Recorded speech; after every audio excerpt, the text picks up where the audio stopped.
जय Bhim India news में मैं चेतना आप सभी का स्वागत करती हूं। बढ़ते हैं खबरों की ओर। मोदी सरकार को 2 साल पूरे होने पर जहां बीजेपी अपनी उपलब्धियां गिना रही है, वहीं बीएसपी सुप्रीमो मायावती ने मोदी सरकार के कामकाज को लेकर तीखा हमला किया और हर मोर्चे पर मोदी सरकार को फेल करार दिया। लखनऊ में मायावती बदले अंदाज में नजर आई और कहा कि मोदी सरकार ने 2 साल में सिर्फ हवाई बयानबाजी की है। कुल मिलाकर हर मामले में जिस प्रकार से पीएम श्री नरेंद्र मोदी सरकार की पोल लगातार खुलती जा रही है, तो उससे ये साबित हो जा रहा है कि ये केवल हवाई बयानबाजी व जुमलेबाजी करने वाले लोगों की ही सरकार है। और खासकर पूरे देश में जहां सर्व समाज में से गरीबों, युवाओं, बेरोजगारों व किसानों आदि से किए गए वायदे पूरे करने के मामले में भी ये एक फेल व असफल रही सरकार है।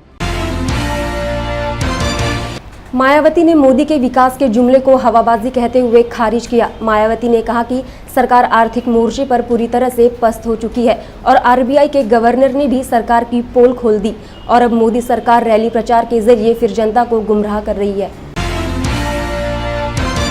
इस प्रकार अर्थव्यवस्था में विकास के मामले में ये सरकार केवल बड़े बड़े बोलकर जनता को गुमराह करने का ही काम कर रही है। और इस बात को भारतीय रिजर्व बैंक के गवर्नर ने केवल एक ही पंक्ति की, अर्थात अंधे में काना राजा की कहावत कहकर सरकार की पोल खोलकर लोगों के सामने रख दिया है। यूपी की समाजवादी पार्टी पर भी मायावती ने जमकर निशाना साधा और कहा कि सूबे में कोई सुरक्षित नहीं है। लोगों को अब बीएसपी सरकार में कानून का राज था, उसी की याद आने लगी है। तो वहीं दूसरी तरफ खासकर उत्तर प्रदेश के लोगों को तो यहाँ के सपा सरकार के जंगल राज के कारण अब दोहरी मार झेलनी पड़ रही है। जहाँ क्षेत्र में व हर स्तर पर जनता काफी बुरी तरह से दुखी व त्रस्त है। हर स्तर पर भ्रष्टाचार का बोलबाला है और साथ ही यहाँ प्रदेश में गुंडे, यहाँ उत्तर प्रदेश में गुंडे, बदमाश, माफिया, अराजक व आपराधिक तत्व शासन व प्रशासन पर पूरी तरह से हावी है। इस कारण अब उत्तर प्रदेश के आम जनता का यहाँ अमन चैन के साथ जीवन व्यतीत करना काफी ज्यादा मुश्किल हो गया है। मायावती ने कहा कि यूपी चुनाव से पहले बीजेपी की चाल से लोगों को सावधान रहने की बात कही। मायावती ने कहा कि बीजेपी जो कहती है वो करती नहीं और जो करती है वो कहती नहीं। यही वजह है कि लोगों में मोदी सरकार के प्रति नाराजगी है। और जहाँ तक सर्व समाज में से खासकर देश के दलितों को जानवरों की संज्ञा देकर उन्हें अपमानित करने व उनका हर स्तर पर बुरी तरह से जुर्म जाति का शिकार होने देने के साथ साथ उनका हर प्रकार से शोषण व उत्पीड़न करने वाली तथा इनके आत्मसम्मान व स्वाभिमान हेतु विशेषकर आरक्षण एवं अन्य और संवैधानिक व कानूनी सुविधाओं को खत्म करने के खास मकसद से आए दिन यह संविधान व आरक्षण की समीक्षा करने पर जोर देने वाली भारतीय जनता पार्टी व इनकी केंद्र की सरकार भी इन्हीं दलित वर्ग के वोटों के राजनीतिक स्वार्थ में अब कुछ ज्यादा ही नाटकबाजी करती हुई हमें नजर आ रही है। इसी स्वार्थ में इस बार बाबा साहब डॉक्टर भीमराव अम्बेडकर की 125वीं जयंती को मनाने के लिए भी भाजपा ने काफी नाटकबाजी की है। यूपी में अगले साल होने वाले विधानसभा चुनाव के लिए अभी से बिगुल बज चुका है। समाजवादी पार्टी के नाराज लोग फिर से बीएसपी से उम्मीद लगाने लगे हैं। ऐसे में बीएसपी किस तरह सूबे में अपने कदम जमाने की सोच रही है, लेकिन अब तो समय ही बताएगा कि बीएसपी की हाथी के सामने किसी की कितनी चलती है। लखनऊ के बाद बढ़ते हैं अगली खबर की ओर। वर्धा जिले के पुलगांव में आयुध निर्माण डिपो में बीते दिनों आग लगने के बाद हुए विस्फोट में शहीद हुए फायरमैन धनराज मेश्राम का अंतिम संस्कार नागपुर में किया गया। उनकी अंतिम यात्रा में बड़ी संख्या में नागरिक शामिल हुए। नाराघाट पर धनराज को राजकीय सम्मान के साथ अंतिम विदाई दी गई। मी एक सैनिकची पत्नी आहे, याचा मला खूप अभिमान आहे आणि माझी जबाबदारी आता ही आहे, मी याला चांगल्यापणे पार पाडणार। माझ्या मुलाला मी एनडीए मध्ये टाकणार आहे, मोठ्या मुलाला, आणि मी त्यांचं स्वप्न पूर्ण करेन माझ्या मोठ्या मुलाचे। माझा हा मोठा मुलगा मी आर्मी मध्ये असा विचार केला होता पाठवेल म्हणून, पण आता मी स्वप्न तेच पूर्ण करणार। नागपुर के ट्रैफिक पुलिस द्वारा नो पार्किंग जोन के नाम पर हर दिन बाजार की सड़कों से उठाए जाने वाले वाहनों से करोड़ों रुपए का राजस्व वसूला जा रहा है, लेकिन 450 वाहनों में से 50 वाहनों की ही तिजोरी में जा रही है। बाकी वाहनों के करोड़ों रुपए पुलिस के जेब में जा रहे हैं। यह आरोप आम आदमी पार्टी ने पत्र परिषद में लगाया। ट्रॅफिक नियंत्रित करण्याचं काम करण्यात येतो। या अंतर्गत प्रत्येक त्यांचे 4 झोन आहेत आणि प्रत्येक झोनला एक ट्रक गाड्या लिफ्टिंग करण्याकरता आहे। हे जेव्हा गाड्या लिफ्ट करतात तर कोणत्याही प्रकारची अनाउन्समेंट न करता जबरदस्तीने गाड्या लिफ्ट केल्या जातात। जिथे पार्किंग किंवा नो पार्किंगची पाटी नसते अशा ठिकाणच्याही गाड्या लिफ्ट करतात आणि ह्या गाड्या लिफ्ट केल्यानंतर मात्र एका दिवसाला 4 झोनमधून 400 ते 450 गाड्या लिफ्ट केल्या जातात। परंतु आम्ही जेव्हा माहिती अधिकाराअंतर्गत माहिती मागितली, आम्ही जवळजवळ 3 वर्षाची माहिती आमच्याकडे आहे, त्यावरून हे सिद्ध झालं आहे की दिवसाला केवळ 50 गाड्या उचलण्याचं हे रेकॉर्डला आणतात आणि 50 गाड्यांचेच पैसे ट्रेझरीमध्ये सरकारच्या ट्रेझरीमध्ये जमा करतात आणि उर्वरित 400 गाड्यांचे पैसे जवळजवळ हे पैसे जर 175 रुपये पर गाडीप्रमाणे आपण पाहिले तर 2 करोड रुपये वर्षाला पोलीसच्या खिशामध्ये जातात। आम्ही याकरता अनेकदा स्टिंग केलं, 3दा आम्ही स्टिंग केलं आणि आम्ही प्रत्येक झोनमध्ये आमच्या कार्यकर्त्यांच्या माध्यमातून पाहिलं तेव्हा आमच्या असं लक्षात आलं की एका झोनला 10 ते 11 ट्रिप करून 125 गाड्या एका झोनमधून उचलल्या जातात। म्हणजे 450 कमीत कमी गिट्टी खदान आणि मिठा नीमला जास्ती गाड्या उचलल्या जातात आणि उत्तर नागपूर आणि तिकडे जे आहे तिथे थोड्या कमी गाड्या उचलल्या जातात। एकूण 450 गाड्या उचलल्या असता त्याच्यातून फक्त गव्हर्नमेंटला 50 गाड्यांचा पैसा जात असेल तर यामध्ये जो भ्रष्टाचार होत आहे या भ्रष्टाचारामध्ये संपूर्ण पोलीस प्रशासन, मग ट्रॅफिकचे DCP असोत, नागपूर शहराचे कमिशनर असोत किंवा होम मिनिस्ट्री असो, सर्वच इन्व्हॉल्व आहे। हा आमचा आरोप आहे आणि याची इन्क्वायरी केली पाहिजे, कारण आमच्याकडे भरपूर पुरावे आहेत। यांचा जे काही रिसिप्ट ज्या फाडल्या जातात रिसिप्टसुद्धा फर्जी आहेत। त्याचंही आम्ही एक तुम्हाला दाखवलं आहे फर्जी रिसिप्ट कशी आहे। तर एक रिसिप्ट जी आहे, एक रिसिप्ट ज्याच्यावर सरकारचं कोणताही स्टॅम्प नाही किंवा कोणाही अधिकाऱ्याची सही नाही। दुसरी जी रिसिप्ट आहे ही सरकारची रिसिप्ट आहे, यावर पैसे घेणाऱ्याची सही आहे, त्याचं नाव आहे, त्याचं बक्कल नंबर आहे। म्हणजे ही ओरिजिनल रिसिप्ट आहे, ही फर्जी रिसिप्ट आहे। अर्ध्यापेक्षा जास्ती गाड्यांच्या रिसिप्टच फाडत नाहीत, परंतु ज्या रिसिप्ट फाडल्या जातात त्यामध्ये सुद्धा अर्ध्या रिसिप्ट फर्जी असतात। हे या सगळ्या रेकॉर्डवरून सिद्ध होते। म्हणून आमचा आरोप आहे की यामध्ये जो वर्षाला 4 ते 5 करोड रुपयाचा घोटाळा होतो याची त्वरित इन्क्वायरी झाली पाहिजे, इंटरनल ऑडिट झालं पाहिजे, ACB कडनं याची चौकशी झाली पाहिजे आणि जे पोलीस अधिकारी दोषी असतील त्यांच्यावर कारवाई करून त्यांना बडतर्फ केलं पाहिजे आणि जो पैसा आतापर्यंत त्यांच्या खिशामध्ये गेला तो संपूर्ण पैसा सरकारच्या तिजोरीत वसूल करण्यात यावा आणि शहरात जोपर्यंत पार्किंगची व्यवस्था होत नाही तोपर्यंत गाड्या उचलण्याची जी पद्धत आहे यांची ती बंद करण्यात यावी आणि गाड्या जर कोणी रोडवर उभ्या करत असेल तर त्यांना जाग्यावर चालान करून त्याचं ऑनलाइन पेमेंट करण्यात यावं, ज्यामुळे हा भ्रष्टाचार संपूर्ण थांबेल। बेमौसम तूफान से औरंगाबाद के पैठन में कई जगहों पर पेड़ गिर गए तो कहीं पर बिजली और केबल की वायर टूटे हैं। कई घरों का नुकसान होने से लोगों को परेशानी का सामना करना पड़ा। उत्तराखंड में दलितों को मंदिर प्रवेश के बहाने राजनीति करने गए बीजेपी नेता तरुण विजय अब पीड़ित दलितों को मिलने का समय नहीं दे रहे। तरुण विजय को बचाने वाले दलित नेता दौलत कुंवर ने कहा कि बीजेपी सांसद ने अपनी राजनीति चमकाने के लिए दलितों का इस्तेमाल किया है। इस घटना के बाद दौलत कुंवर सहित कई लोग हिंदू धर्म छोड़कर बौद्ध धर्म अपनाने का विचार कर रहे हैं। यहाँ पे प्रभावशाली लोग हैं, वो ये कहते हैं तब से लेकर आज तक कि असली जनजाति हम लोग हैं, जो कि ठाकुर ब्राह्मण हैं। और पार्लियामेंट में इसके लिए बल्कि बिल भी आया था कि ठाकुर और ब्राह्मण को इसमें ना रखा जाए। काफी लोगों के साथ हुई सर। यहाँ पे अभी की बात है, ये जो आंदोलन गबेला में चला था, गबेला मंदिर में, तो उसके बाद जब आदेश हुए, DM साहब के भी आदेश हुए, तो उसके बाद एक लड़की और उनके हस्बैंड चले गए। अच्छा, आदेश होने के बाद? हाँ जी।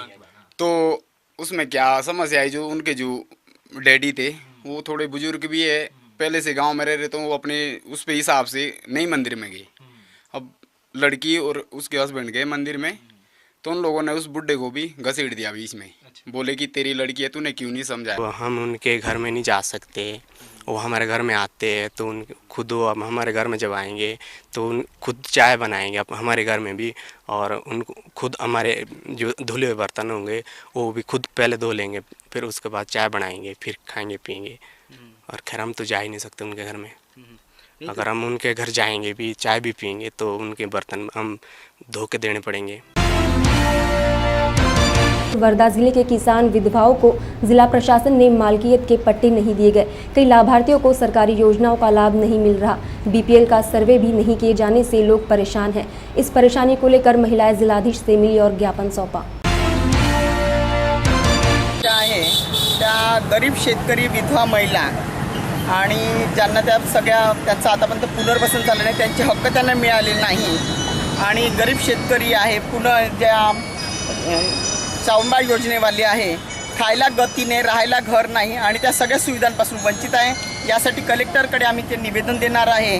ज्या विधवा महिला त्यांचं पुनर्वसन व्हावं, पाण्याच्या समस्या, मालकी हक्काचे पट्टे 2000 पर्यंतचा GR निघालेला आहे, पण अजून GR निघून सुद्धा ते पट्टे वाटप करत नाही। तर त्यासाठी ते पट्टे वाटप करण्यात यावे। पाण्यासाठी 1800 करोड आलेले आहे, पण अजूनही ते खर्च होत नाही। पाण्यासाठी लोकांना वणवण भटकावं लागतं। बीपीएलचा सर्वे 12 वर्षापासून झालेला नाही, तो बीपीएलचा सर्वे लवकरात लवकर करण्यात यावा आणि ज्या दिवशी बीपीएल सर्वे राहील त्या दिवशी गावामध्ये दवंडी देण्यात यावी, जेणेकरून लोक आपल्या मोलमजुरीला न जाता आपल्या सर्वेसाठी त्या घरी राहतील आणि प्रत्येक महिलांचा बीपीएलमध्ये नाव येईल। गरीब महिलांचा ज्या नाल्या सफाई आहे त्या होत नाही, त्याच्या गंदगीमुळे लोक बिमार पडतात, मुलं बिमार पडतात। त्या नाल्या सफाई ताबडतोब होण्यात यावी आणि आपले स्थायी जे हे आहे कंपन्या, त्याच्यामध्ये तिथल्या मुलांना, बेरोजगारांना तिथे रोजगार मिळण्यात यावे। कारण ज्या महिलांना मुलं आहे, विधवा महिला ज्या 60 वर्षाच्या वर आहे, तर त्यांनी जर फॉर्म भरलं 65 वर्षाच्या म्हाताऱ्यांना वगैरे, तर त्यांना धमकी दिल्या जाते की तुम्ही तुमच्या मुलांकडनं लिहून आणा की आम्ही तुम्हाला पोसू शकत नाही। आता जो मुलगा बेरोजगार आहे तो आईवडिलांना कसं काय बायको पोरं पोषू शकत नाही, तर आईवडिलांचं औषध पाणी खाणं पिणं हे कुठलं तो करणार। म्हणून मी आता 2-4 लोकांकडनं मुलांकडनं लिहून घेतलेलं आहे की आम्ही बेरोजगार आहोत, आम्हाला रोजगार द्या, सरकारच्या पेन्शनची आम्हाला गरज नाही। तर हे सर्व मागणी घेऊन आम्ही इथे आलेलो आहे। आणि ज्या महिलांना घरकुल मिळाली नाही, त्यांच्या व्यतिरिक्त जे लाभार्थी नाही त्यांना या सगळ्या योजनांचा लाभ घेत आहे आणि जे लाभार्थी त्यांना या योजनांपासून वंचित आहे। सरकारच्या योजना भरपूर येतात, पण त्या गरिबांपर्यंत ज्या गरजू महिला आहेत त्यांच्यापर्यंत न पोचता जे लाभार्थी नाही त्यांच्यापर्यंत ते पोचल्या जातात। ज्या विधवा महिला 400-500 महिलांचा समावेश आहे। हिंगणघाट आणि समुद्रपूर तालुक्यातून महिला आलेल्या आहे आणि त्या आता पूर्ण पोहोचून राहिल्या। सगळ्या महिला 1000च्या जवळपास महिला राहील, 1000-1500च्या जवळपास महिला राहणार आहे आणि ते आपल्या हक्क मागणार आहे। 500-600 महिला तर माझ्या लिस्टमध्ये आहेत विधवा महिला। त्यांना 70,000 ज्यावेळेस माणूस गेलं आत्महत्या झाल्यानंतर 1 लाख डिक्लेअर केला जातो, पण 30,000 तिच्या हातात मिळतात आणि 70,000 5 वर्षासाठी पोस्टामध्ये ठेवल्या जातं। 5 वर्षांनी ते 70,000 मिळणार आहे। ज्यावेळेस घरचा माणूस गेल्यानंतर ती महिला, सासू सासरे आहे, लहान मुलं आहे, त्यांच्याकडं औषधी पाणी, खाणं पिणं, कपडा लत्ता, शिक्षण पाणी करणार। त्या 30,000मध्ये ती काय करणार? मग त्याच्यापेक्षा तिच्या नावाने जर 1 लाख डिक्लेअर केलं तर पूर्ण 1 लाख तिच्या हातात का दिल्या जात नाही? पहिले तर असं काहीच नव्हतं। पहिले तर 5 वर्षानंतर तर प्रश्नच नव्हतं, ताबडतोब दिल्या जात होतं। आता 5 वर्षापर्यंत का ठेवल्या जातं? कारण काय? आणि 5 वर्षानंतर ते पैशांच्या उपयोगात पडणार आहे का? ते लहान मुलांचं शिक्षण पाण्याला गरज असेल तर त्या 70,000चं काय उपयोग मग 5 वर्षानंतर? कारण त्यापर्यंत मुलं त्यांचे मग कमायला होऊन जातात। ज्यावेळेस गरज आहे त्यावेळेस ते मिळत नाही आणि 5 वर्षानंतर लागू करणार हे काय गॅरंटी आहे? काय पुरावा आहे? काही आहे? चेक त्यांच्या पोस्टामध्ये डिपॉझिट ठेवलेला आहे। विश्व पर्यावरण दिवस के उपलक्ष्य में वनराई फाउंडेशन और दक्षिण पूर्व मध्य रेलवे नागपुर के संयुक्त तत्वाधान में नागपुर के कलमना रेलवे स्टेशन परिसर में 100 अलग अलग प्रजाति के पौधों का वृक्षारोपण किया गया। इस मुहिम के अंतर्गत 1 लाख वृक्ष लगाए गए, साथ ही वृक्ष लगाकर उसके संवर्धन का संकल्प लिया गया। इस दौरान दक्षिण पूर्व मध्य रेलवे के कई वरिष्ठ अधिकारी मौजूद थे। भारतीय संविधान के निर्माता डॉक्टर बाबा साहब आम्बेडकर तथा तथागत गौतम बुद्ध की संयुक्त जयंती के उपलक्ष्य में भव्य श्रामणेर शिविर का आयोजन किया गया। इस अवसर पर शिविर में 200 से अधिक श्रामणेर सम्मिलित हुए। बोधिसत्व परम पूज्य डॉक्टर बाबा साहब अम्बेडकर इनके जयंती पर और भगवान बुद्ध की जयंती पर इस पावन अवसर पर यहाँ पर लोनावाला परिसर में यहाँ पर श्रामणेर शिविर का आयोजन किया गया है। लोनावाला इस परिसर में कुसगांव वाली में 25 तारीख से यहाँ पर 10 दिन का शिविर का आयोजन किया गया है। यहाँ पर श्रद्धेय भिक्खु ज्ञान ज्योति ताडोबा अभयारण्य आप्रांतिक भिक्खु संघ की ओर से यहाँ पर लोनावाला परिसर में यह श्रामणेर शिविर आयोजित किया गया है और ये शिविर 25 तारीख से 5 तारीख तक होने वाला है और 4 तारीख को अमावस है और अमावस के दिन यहाँ पर महापरित्राण का आयोजन किया गया है और 5 तारीख को यह शिविर समापन होगा और यहाँ पर 108 श्रामणेरों की भर्ती हुई है और यहाँ पर उन्हें बहुत ही अच्छे तरीके से पढ़ाया गया है। भिक्खु ज्ञान ज्योति और उनके संघ ने यहाँ पर बहुत ही अच्छी तरह से उनको पाली का प्रशिक्षण, बोधिसत्व डॉक्टर बाबा साहब अम्बेडकर के बारे में और भगवान बुद्ध के बारे में भी यहाँ पर सभी बच्चों को पढ़ाया गया है, सभी श्रमणों को पढ़ाया गया है। उनके बारे में जो 32 अनुकूल लक्षण है, 80 अनुरंजन है, उनके बारे में अच्छी तरह से यहाँ पर ज्ञान ज्योति भिक्खु ने पढ़ाया है और उनका संघ बहुत ही अच्छी तरीके से यहाँ पर काम कर रहा है। और यहाँ के उपासक जो है, जैसे वो शाक्य मुनि हमारे बाजू में खड़े हैं, इन उपासकों ने गांगुर्डी जी ने और लोनावाला के जो है कुंभारे जी, इन्होंने बहुत अच्छी तरीके से यहाँ पर व्यवस्था की है। सभी श्रामणेरों की व्यवस्था की है, यहाँ पे कोई बीमार नहीं होना चाहिए, पानी की भी अच्छी व्यवस्था की है। और हमारी ऐसी आशा है कि ऐसे ही शिविर 10 दिन के 1 महीने के शिविर सभी भारत में, पूरे भारतवर्ष में हो, यही हमारी आशा है। और सभी भिक्षुगणों को यह है कि पाली का प्रशिक्षण, पाली यानी भगवान बुद्ध की भाषा, जो पाली भगवान बुद्ध की रचित भाषा है, वो सभी श्रमणों को पढ़ाया जाए, सभी भारतवर्ष में ये पाली भाषा अग्रसर हो, यही हमारा एक प्रयास है। तो पाली यहाँ पर पढ़ाया जा रहा है। मैं भी एक पाली पढ़ाता हूँ, यहाँ पर ग्रामर सिखाया है और यहाँ पर आर्य सुबंते जी ने भी बहुत अच्छा तरीके से प्रशिक्षित किया है। तो हमारी ऐसी आशा है कि पूरे भारतवर्ष में, लोनावाला में ही नहीं तो पूरे भारतवर्ष में ऐसे शिविर का आयोजन हो। बस इतना ही बोलता हूँ और समाप्त करता हूँ। हाल ही में 10वीं कक्षा के छात्रों के परिणाम घोषित हुए। इस बार भी लड़कियों ने बाजी मारी। इसी का उदाहरण है नागपुर की जाईबाई चौधरी ज्ञानपीठ स्कूल से कई विद्यार्थी मेरिट आए। हमारे संवाददाता ने इन छात्राओं से मुलाकात की। दर्शकों, जय भीम, नमो बुद्धाय। जैसे कि आप सभी जानते हैं कि हम आपको ऐसे ही होनहार विद्यार्थियों से मिलवाते हैं और जानते हैं उनके भविष्य के बारे में कि किस तरह से होना चाहिए उनका भविष्य और उसकी आगे की जो प्लानिंग होती है वो विद्यार्थियों की ज़ुबानी हम जो जानते हैं कि विद्यार्थी किस तरह से पढ़ाई करते हैं और वो क्या बनना चाहते हैं। और साथ ही साथ जो टीचर होते हैं वो टीचर भी बच्चों को पूरी तरह से सहायता करते हैं कि बच्चों ने किस तरह से पढ़ाई करनी चाहिए। और इसी वर्ष 10वीं और 12वीं के जो रिजल्ट है वो अच्छी तरह से आए हैं और इस बार भी लड़कियों ने ही बाजी मारी है। लेकिन लड़के भी कुछ कम नहीं है, लड़कों ने भी लड़कियों के साथ साथ उन्होंने भी इस वर्ष अच्छी मेहनत करके अच्छे गुण प्राप्त कर उन्होंने भी अपना नाम उज्जवल किया है तथा स्कूल का नाम भी रोशन किया है। दर्शकों, हम अभी फ़िलहाल में डॉक्टर बाबा साहब आम्बेडकर की प्रेरणा से बनी जाईबाई स्कूल में यहाँ पे आए हैं और इस स्कूल का जो निर्माण है वो 1922 में किया गया था और अभी कुछ सालों में इस स्कूल को 100 साल पूरे होने वाले हैं। एक पौधा लगाया गया था उस समय, लेकिन आज इस पौधे का एक पेड़ की तरह से उसका रूपांतर हुआ है। और इसी स्कूल में जो विद्यार्थी है उन्होंने भी अच्छी पढ़ाई करके हर वर्ष इस स्कूल के जो बच्चे हैं होते हैं वो मेरिट में आते हैं। और अभी हमारे साथ इसी स्कूल के जो बच्चे हैं उनसे बात करते हैं और जानते हैं कि शिक्षकों ने किस तरह से सहायता की है और आगे में बच्चों को क्या करना चाहिए और किस तरह से उनके भविष्य के बारे में हम जानना चाहेंगे। तो सबसे पहले लड़कियां हैं, क्योंकि लड़कियों ने इस बार भी बाजी मारी है, तो हम लड़कियों से जानना चाहते हैं कि शिक्षक ने किस तरह से उनकी सहायता की। बेटा, क्या कहना चाहोगे आप? बस यही कहना चाहूँगी कि अच्छे से स्टडीज़ करके सामने जाए और अपने जो लाइफ है उसको सेटल करें, अपना एम पूरा करें। जी। मुझे ये बताइए, आपको कितने % मिले हैं और आपका नाम क्या है? माई सेल्फ श्रेया कोठारी और मुझे 93.80% मिला है। श्रेया, मुझे ये बताइए कि आपके जो शिक्षक है उन्होंने आपकी किस तरह से सहायता की? एग्ज़ाम्पल के रूप से मैं मैथ्स में बहुत वीक थी।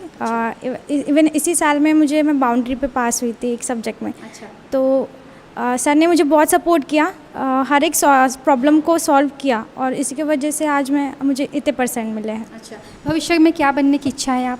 मुझे एयरफोर्स में पायलट बनना है। एयरफोर्स ही क्यों चुना आपने? पापा का ड्रीम था, पापा एयरफोर्स में थे, कुछ का प्रॉब्लम हुई और पापा की जॉब वहाँ से छूटी, तो इसलिए पापा की ड्रीम्स पूरी करने के लिए मुझे एयरफोर्स में पायलट बना है। दर्शकों, हमें अभी हमने श्रेया से बात की और श्रेया ने कहा है कि उसे एयरफोर्स ज्वाइन करना है क्योंकि उसके पापा भी वहाँ पे थे, लेकिन कुछ कारणवश वो वहाँ उन्होंने अपनी जो नौकरी है वो बीच में ही छोड़ दी, लेकिन उनका जो सपना था वो श्रेया अभी पूरा करने वाली है। तो हम आगे एक बच्ची है उनसे भी जानना चाहते हैं कि वो क्या कहना चाहती है। बेटा, क्या आपका नाम क्या है और आपको कितने परसेंट मिले हैं 10वीं में? मेरा नाम प्रतीक्षा भांगे और मुझे एसएससी 10वीं में 96.60% मिले हैं। अच्छा, क्या कहना चाहोगे आप? आपके शिक्षकों ने किस तरह से आपकी सहायता की और आपके जो माता पिता होते हैं वो तो बच्चों को हर घड़ी हर पल सहायता करते हैं, तो माता पिता के बारे में भी आप क्या कहना चाहोगे? जी, माता पिता तो पहले गुरु होते हैं और उसके बाद गुरु होते हैं शिक्षक। उनके सहयोग की वजह से हम यहाँ तक पहुँचे हैं। शिक्षकों के बिना विद्यार्थी या फिर शिष्य अधूरे हैं। उन्होंने हमें इतना सपोर्ट किया, हमारी प्रॉब्लम सॉल्व की और सबसे विशेष बात मैं बताना चाहूँगी कि हर एग्ज़ाम के बाद हमें हमारे पेपर्स जो होते एग्ज़ाम पेपर वो चेक करने के बाद दिखाते थे और हमें एक्सप्लेन करते थे कि हमारी कहाँ कौन सी गलती हुई और हमारे मार्क्स कहाँ गए हैं। तो उसकी वजह से हमें पता चला कि हमारी गलतियाँ क्या है और उस पर हम सब ने फोकस किया और उस पर ओवरकम करके हम पूरे स्कूल का रिज़ल्ट काफ़ी अच्छा आया है। जी। अच्छा, आगे में क्या करना चाहोगे आप? मैं आगे डॉक्टर बनना चाहती हूँ, MBBS करना चाहती हूँ और इसके बाद MD भी करना चाहती हूँ। प्रियंका, यहाँ पे एक सवाल करना, प्रतीक्षा में एक सवाल करना चाहती हूँ कि आपने डॉक्टर ही क्यों चुना? क्योंकि भविष्य में काफ़ी सारे ऐसे होते हैं मतलब हमें किस क्षेत्र में जाना है, तो आपने डॉक्टर ही क्षेत्र क्यों चुना? जी, अगर इंडिया की हम बात करें तो यहाँ पे civil services, doctor, medical science और IIT इंजीनियरिंग, यही कुछ चैलेंजिंग क्षेत्र हैं और यहीं पे सबसे ज़्यादा करियर की आशंका है।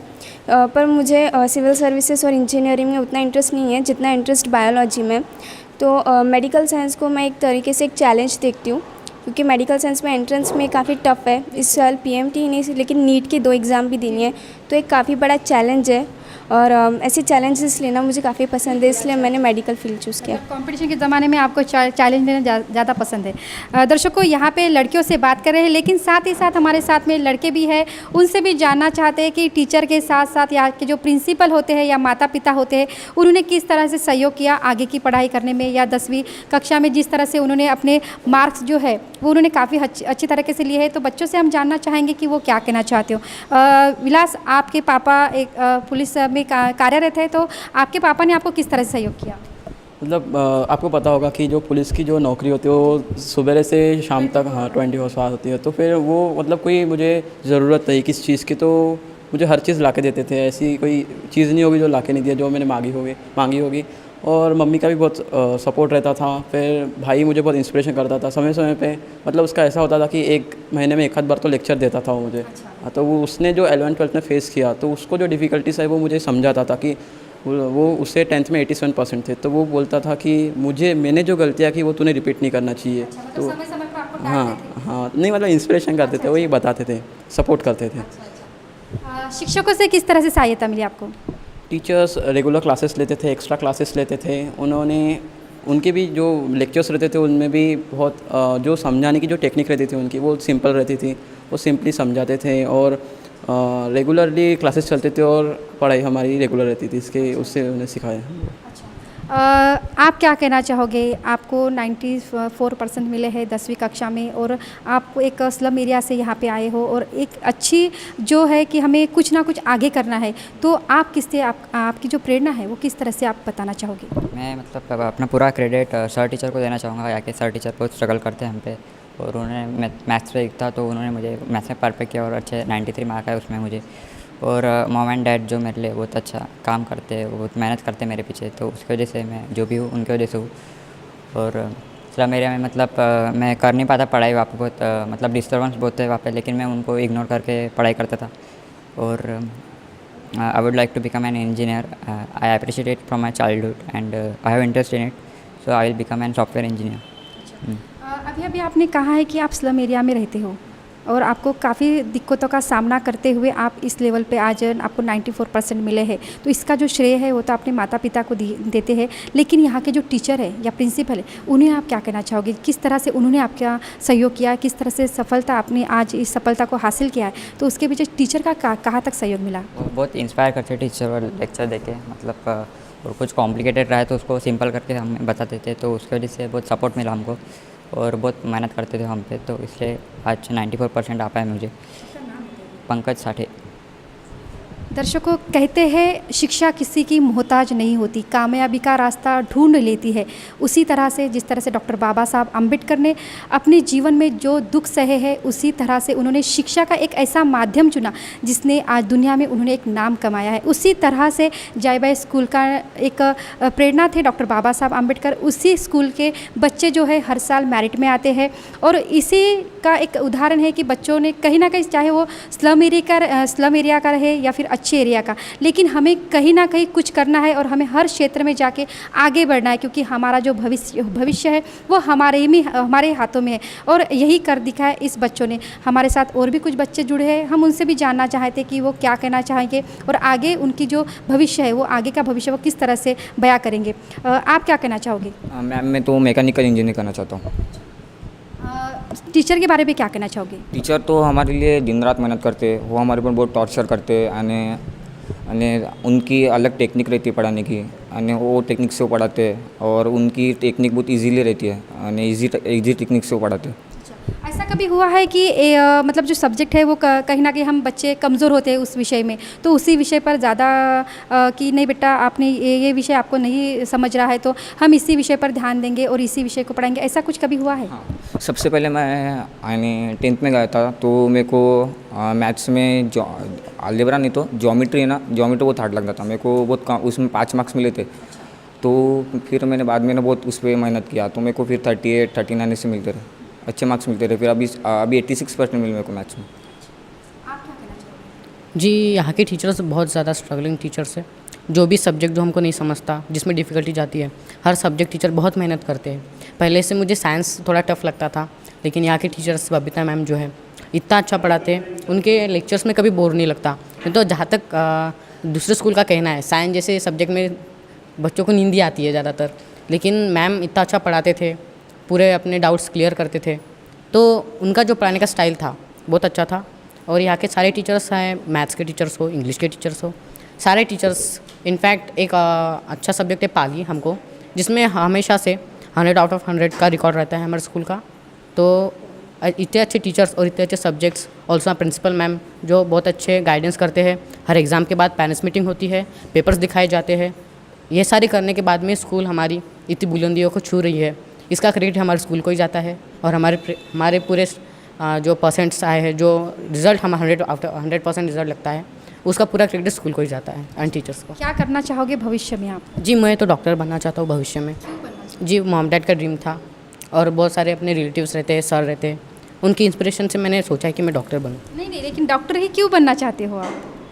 डॉक्टर क्या रहता ना कि बहुत से जगहों पे आजकल के डॉक्टर्स ये नहीं रहते हैं, बहुत ज़्यादा हाईली फीस लेते हैं बच्चों से, सारे टीचर से। लेकिन जो मैं जैसे डॉक्टर बनूंगा जिसमें अपनी फ़ीस जो है वो कम रखूँगा। ज़्यादातर वुमेंस वो आजकल बहुत ज़्यादा प्रॉब्लम्स हो रहा है वुमेंस को, जैसे कि अभी हाल ही में केस हुई थी कि वो प्रेग्नेंट महिला को जो ये प्रॉब्लम हुआ, वैसे प्रॉब्लम्स को मैं दूर करना चाहता हूँ, इसलिए मैं डॉक्टर बनना चाहता हूँ। अच्छी बात है बेटा, आपका नाम बताइए। जी, मेरा नाम अमित शाहरे है और मेरे 10th के एग्ज़ाम में 87.60% मिले हैं। ये थे अमित सहारे, जिन्होंने अपनी बात रखी और साथ ही साथ उन्होंने कहा है कि अभी फ़िलहाल में वाशिम की एक बात है जिसने शायद उन्होंने इलेक्ट्रॉनिक मीडिया पे पढ़ा होगा या उन्होंने न्यूज़ देखी होंगी, जिस तरह से उन्होंने बात की कि एक लेडीज़ थी जिसे 10 घंटे तो अपने उस इलाज न करते हुए, डॉक्टर ने उसके तरफ ध्यान न रखते हुए वो कहीं ना कहीं चले गए होंगे। जिस तरह से वो लेडीज़ अपने वेदना कहिए या फिर जो तकलीफ़ है उनकी वाली, उस तकलीफ़ से लड़ रही थी, लेकिन उसी का एक प्रेरणा है कि अमित को डॉक्टर बनना है। चलो अच्छी बात है, देश को एक अच्छा डॉक्टर मिल सकता है। आप क्या कहना चाहोगे? मेरी स्कूल बहुत अच्छी लगती है मुझे, क्योंकि मैं यहाँ पे फर्स्ट से हूँ और मुझे यहाँ के सर लोग भी बहुत अच्छे लगते हैं। और यहाँ पे हमारे स्टडी पे बहुत स्ट्रगल करते हैं हमारे सर लोग, और हर एक लड़के को यानी जो सब्जेक्ट में वो कमज़ोर रहता है उस पर ज़्यादा ध्यान देते हैं। जैसे कि मैं मराठी में कमज़ोर था तो मेरे पीछे पूरे मैम लगे ही थे, टेस्ट देने लगाते थे मुझे मराठी में बात करने लगाते थे हर किसी से, तो इसलिए मेरी थोड़ा सा मराठी में डेवलप हो गया हूँ। और हमारे रेगुलरली टेस्ट होते रहते थे, साइंस, इंग्लिश, मैथ्स, हर संडे टू संडे टेस्ट होते, और उसका हमें रिज़ल्ट भी पता चलता था, और उसमें हमारी जितनी भी गलतियाँ होती थी सब हमें बोर्ड पे समझाई जाती थी, इसीलिए हमारा रिज़ल्ट 100% लगा। दोस्तों, ये थे हमारे साथ में कुछ विद्यार्थी जो कि जायबा स्कूल के जायबा स्कूल के विद्यार्थी हैं, जिन्होंने हमसे वार्तालाप। समता सैनिक दल की ओर से सामाजिक क्षेत्र में उल्लेखनीय कार्य करने वाले लोगों का सत्कार किया गया। इस दौरान समता सैनिक दल के कई पदाधिकारी और कार्यकर्ता भी मौजूद थे। समता सैनिक दल यह अम्बेडकरी आंदोलन की एक आधारशिला है, एक संरक्षक फड़ी है, और आज जो समता सैनिक दल के नाम से कई लोग अलग अलग तरीके से काम करते हैं, मगर मैं जब से समता सैनिक दल के साथ जुड़ा हूँ तो बाबू एलन हरदास से लेके MM ससारकर जी से लेके गोपाल सिंह जी से लेके आवड़े बाबू तक, और RR पाटिल जी से लेके सदानंद जी डोंगरे, बड़ीराम जी पाटिल, युवराज जी गायकवाड़, ऐसे अनगिनत लोग, सदानंद जी डोंगरे जैसे लोग, कि जिनके मार्गदर्शन में हमने इस समता सैनिक की नींव पुनर्स्थापित करने का जो प्रयास किया कई वर्षों पहले से, तो आज हमें हर्ष होता है कि भंडारा जिले में पहली बार किसी समता सैनिक दल के राष्ट्रीय नेतृत्व प्रदान किया हो, जिसको सामूहिक तौर पे नेतृत्व प्रदान किया गया हो।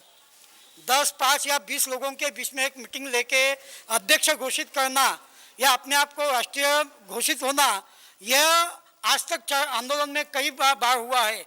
मगर मैं आपको ये बता दूं कि जीके माने साहब जो दल के 6वें अध्यक्ष थे, गोपाल सिंह जी के बाद में, उसके बाद में हम आज देखते हैं कि सर्वसम्मति से दीक्षा भूमि के पावन परिक्षेत्र में सम्माननीय दादा साहब कोचे जी के मार्गदर्शन में इस समता सैनिक को पुनर्बांधित किया गया, और आज यह पूरे भारतवर्ष में अपने अपने ढंग से, जहाँ गांव वहाँ शाखा, जहाँ घर वहाँ सैनिक, इस आह्वान के साथ इस पूरे भारतवर्ष में समता सैनिक को एक आगाज के साथ हम काम करना चाहते हैं। समता सैनिक दल बाबा साहब के विचारों को इस शोषित समाज के अंतिम व्यक्ति तक पहुंचाने के लिए कटिबद्ध है, और इसके लिए योजनाबद्ध तरीके से हम और हमारे सैनिक सतत कार्य कर रहे हैं। स्थापित हुआ है तो यह दल इस देश में जहाँ विषमता है वहाँ पर समता स्थापित करने के लिए, समता, स्वतंत्रता, न्याय और बंधुता,